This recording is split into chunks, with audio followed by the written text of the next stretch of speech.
Hello, welcome back to the channel, and this is a channel where we give you reviews, playthroughs, unboxings. We generally like to talk a lot of bollocks about tabletop gaming in general. In this video, we're going to continue to count down our top 100 board games of all time. This is number 50 down to 41. We're halfway through this sea of bullshit. So if you're struggling to keep up with the level of intense boredom in this series of videos, you are free to leave. There's a fucking door over there. Just walk through it, yeah? It's not that difficult. So remember, if you're new here, then please consider subscribing to this channel, hit the like button, all that YouTube bullshit.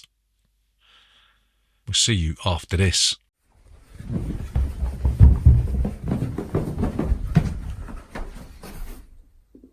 Bollocks.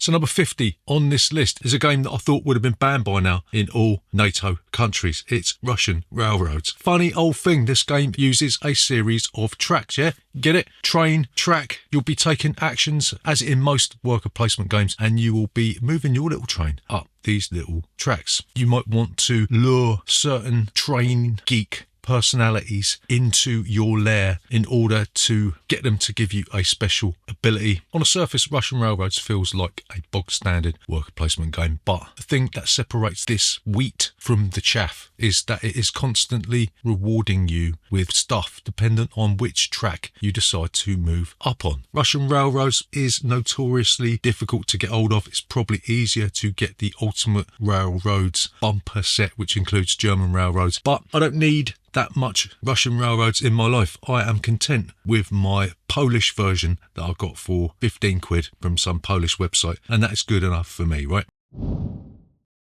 Number 49 is a game about the German elections in the 80s. It's Die Macher. In this game, you will be attempting to influence the voting rights of Germany. You'll be trying to convince them that square tomatoes are a good thing. You'll have to influence different types of policy, whether it be social policy or different types of energy production. And at certain points during the game, you will go through different elections trying to get more seats in the parliament, yeah? Die Macher is a unique theme. Who would have thought that the German elections would be this engrossing? It's a long slog, but it's ultimately worth the effort you put in, yeah? Because I get loads and loads of satisfaction playing Die Macher.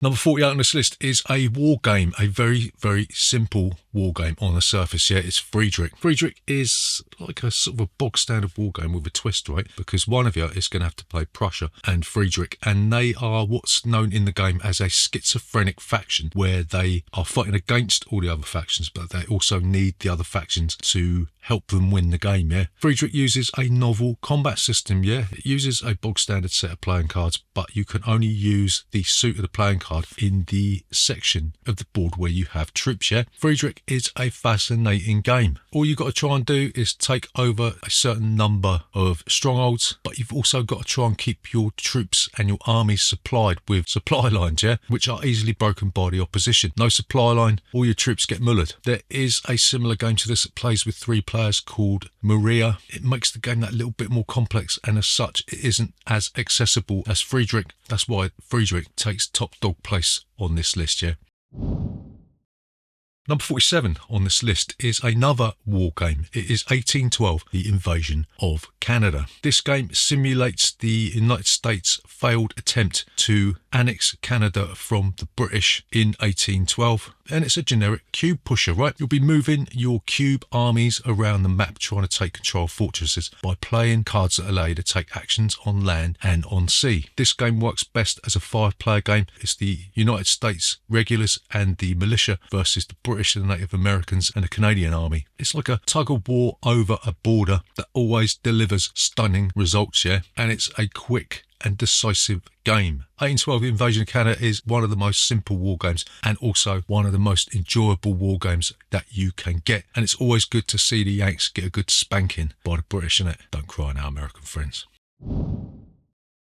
Number 46 on this list is a Marmite game for a lot of people. It's Stonemaier Games' Scythe. In Scythe, you will be moving your peasants around the map, getting resources that will later build mechs, put structures on the board, and eventually you'll try and get to the factory where you will score more victory points, yeah? Scythe has this novel scoring mechanic where you will have to complete objectives to put stars onto the scoring track. And it was a massive Kickstarter success. This blew everybody away when it was released. And instead of everything being available right now for the millennial generation, we were drip fed content over the course of around about 8 years, yeah, and that business model worked really, really well. Scythe is a fantastic game. Production value is off the charts, and it's just a shame that Jamie Stegmaier is sort of turned into a bit of a wuss, and he doesn't stand up for himself in the face of constant onslaughts from the Twitterati and such like. He used to make fantastic games.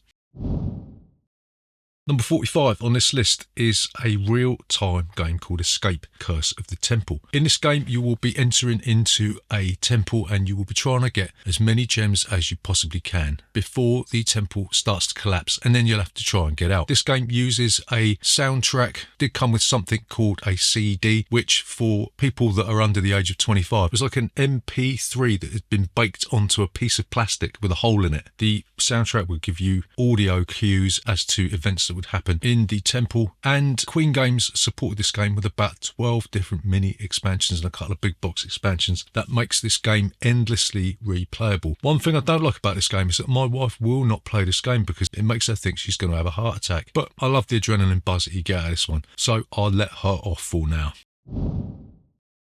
Number 44 on this list is a Euro game that has absolutely no theme whatsoever. Shock horror. It's Terra Mystica. In this game, you'll be taking on the role of an abstract faction, whether it's dwarves, halflings, or yetis, and you will be trying to place different buildings and settlements out onto the map to connect them together to get the bountiful supply of victory points that are available. In doing so, you will be able to terraform the different types of terrain to suit the race that you have taken control of, yeah? Terra Mystica is a deep and engrossing game. It's just a shame that the theme is a little bit lacking, that you don't really feel that you're taking control of any type of specific race, even though they do have their own special abilities and they do have their own nuances. But it's just something about this game that I just find completely and utterly attractive. So a bit like having a romantic affiliation to Ruby Wax. See, Terra Mystica looks like dog shit on the outside, but there's loads and loads of strategy on the inside.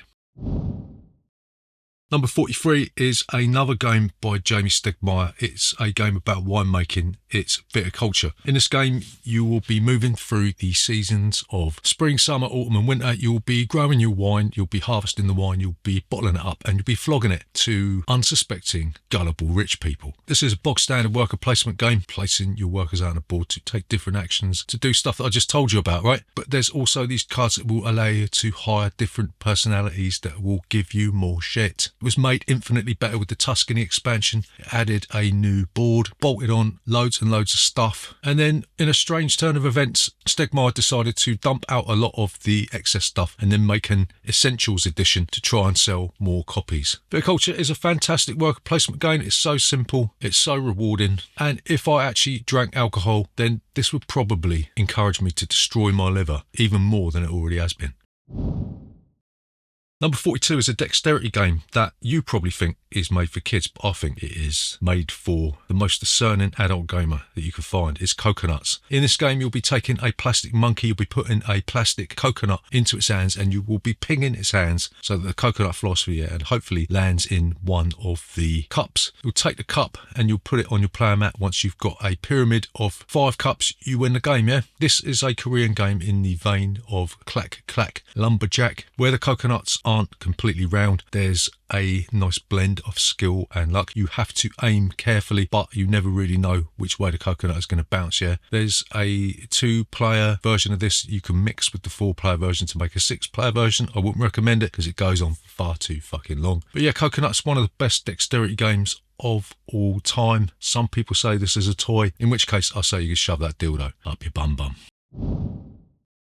Number 41 is another hidden traitor game, this time set in the aftermath of a zombie apocalypse. It's Dead of Winter. In this game, one of you may be a traitor and you'll be visiting different locations to gather resources that will allow you to fulfill different objectives that are revealed throughout the game, yeah? All the while, you will have to try and avoid getting bitten by zombies, but in the shockingly unoriginal vein of most modern media zombie cultural artifacts, it's the human beings that are the greatest threat in this game. Dead of Winter spawned 2 major expansions, came with the Long Night expansion and then the Warring Colonies expansion that allows you to separate out the 2 games and have 2 colonies battle it out against each other. It's a highly thematic game, if not a little bit random when you roll that zombie die. There's a host of characters in this game to take control of. You've even got Michael Jackson's beloved Bubbles the Monkey stuffed in there somewhere. And for a highly thematic hidden traitor game, this is one of the best in it. So there you go. That concludes the next rip-roaring episode of our Top 100 Games of All Time. Look in the link below. You'll get a free subscription to Valium if this is making your brain bleed. Come back next time to listen to my monotone, droning voice waffle on about another 10 board games that you probably haven't played, or if you have played them, why the fuck would you want to listen to me talking about them for 10 minutes? Hit the like button, subscribe and all that shit.